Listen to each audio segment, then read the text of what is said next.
मैं भारतीय जनता की ओर से राष्ट्र संघ के लिए शुभकामनाओं का संदेश लाया हूं। महासभा के इस 32वें अधिवेशन के अवसर पर मैं राष्ट्र संघ में भारत की दृढ़ आस्था को पुनः व्यक्त करना चाहता हूं। जनता सरकार को शासन की बागडोर संभाले केवल 6 मास हुए, फिर भी इतने अल्प समय में हमारी उपलब्धियां उल्लेखनीय हैं।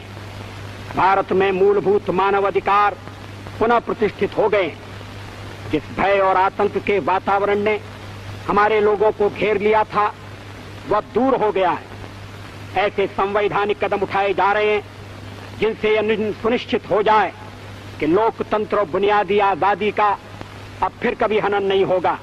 अध्यक्ष महोदय, वसुधैव कुटुंबकम की परिकल्पना बहुत पुरानी है।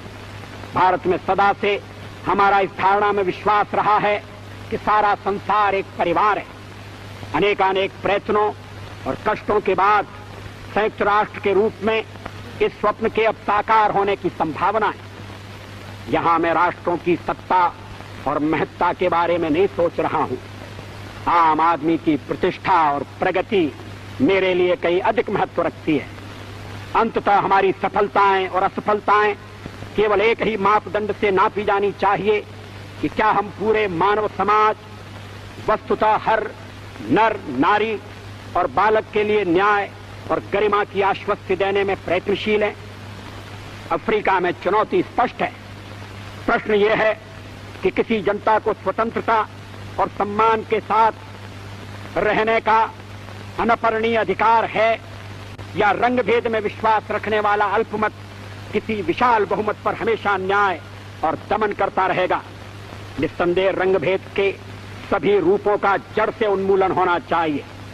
हाल में इजराइल ने वेस्ट बैंक और गाजा में नई बस्तियां बसाकर अधिकृत क्षेत्रों में जनसंख्या परिवर्तन करने का जो प्रयत्न किया है, संयुक्त राष्ट्र को उसे पूरी तरह स्वीकार और रद्द कर देना चाहिए। यदि इन समस्याओं का संतोषजनक और शीघ्र ही समाधान नहीं होता तो इसके दुष्परिणाम इस क्षेत्र के बाहर भी फैल सकते हैं। यह अति आवश्यक है कि जिनेवा सम्मेलन का शीघ्र ही पुनः आयोजन किया जाए और उसमें पीएलओ को प्रतिनिधित्व दिया जाए।